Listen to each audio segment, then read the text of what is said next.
যারা প্রকৃত আপন হবে তারা শত ব্যস্ত থাকলেও তোমায় খোঁজে নেবে, কিন্তু যারা আপন হওয়ার অভিনয় করবে তাদের কোনো কাজ না থাকলেও তারা তোমায় শুধু ব্যস্ত দেখাবে।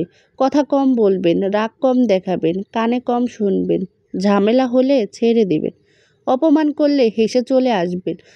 যত বোকা মানুষ হবেন তত সুখে থাকবেন, এতেই শান্তি। হ্যালো এভরিওয়ান, আসসালামু আলাইকুম। আশা করি সবাই ভালো আছে। আলহামদুলিল্লাহ আমি অনেক ভালো আছি। আর এই যে এটা মানে ছবি দেওয়ার পর অনেকটাই ভাইরাল হয়ে গেছে।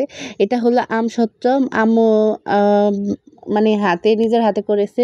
আর এটা হলো আমাদের গাছের আম। যেহেতু আমরা দূরে থাকি, আমরা আম খেতে পারবো না, আর আমগুলো নষ্ট হয়ে যাচ্ছিল। আম্মু বিভিন্ন ধরনের আচার, আর আম শক্ততা এমনভাবে শুকিয়েছে, শক্ত ছিল, মানে চাকু দিয়েও কাটা যাচ্ছিল না। পরে আম্মু আর আমি দুজনে ধরে মিলে কেটে বাটিতে ভরে রেখে দিয়েছিলাম। আর এদিকে আম্মু উঠানটা ঝাড়ু দিয়ে দিল। আর আম্মু কি উঠানটা মানে একটু বৃষ্টি হলে কাগজ দিয়ে ঢেকে যা পারবে তাই দিয়ে ঢেকে রাখবে, আর আমি ভিডিও করতেছিলাম আর হাসতেছিলাম। আর আম্মু সেই কাগজগুলা তুলবে, আবার ঝাড়ু দিবে, আবার মানে কাগজ উঠানে দিয়ে দিবে, এরকম করে আম্মু। আর আমরা সব বোনেরাই বলি আম্মুকে, সারাদিন আম্মু এটা করতে কীরকম লাগে। মায়ের আম্মু হয়তো এমনই হয়, লক্ষ্মী, মানে মাটি জানি ধুয়ে না যায়। আর বৃষ্টি হলে কিন্তু মাটি, যেহেতু আমাদের মানে কাদা মাটি, মাটিগুলা একটুতেই পানি পড়লে নরম হয়ে যায়। আর সেই কারণে আম্মু কী করে, বারবারই এরকম করে কাগজ বিছায় আবার উপর করে। আর এটা হলো আমাদের দুপুরের খাবার। আম্মু এই যে কাজ শেষ করে দুপুরের জন্য রান্না করেছে। আজকে দুপুরে বেশি কিছু রান্না করেনি।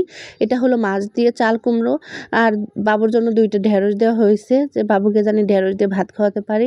আর ডিম ভুনা করছে, আলু ছোট ছোট করে, মানে আলু ভুজুরি যেরকম করে আলু ভাজি, ভুজুরি যাই বলেন। তো এই যে সেরকম। আর গ্রামে আসছে, গ্রামের রকম করে কথা বলবো না, আর টাঙ্গাইলের ভাষা তো বলতেই হবে।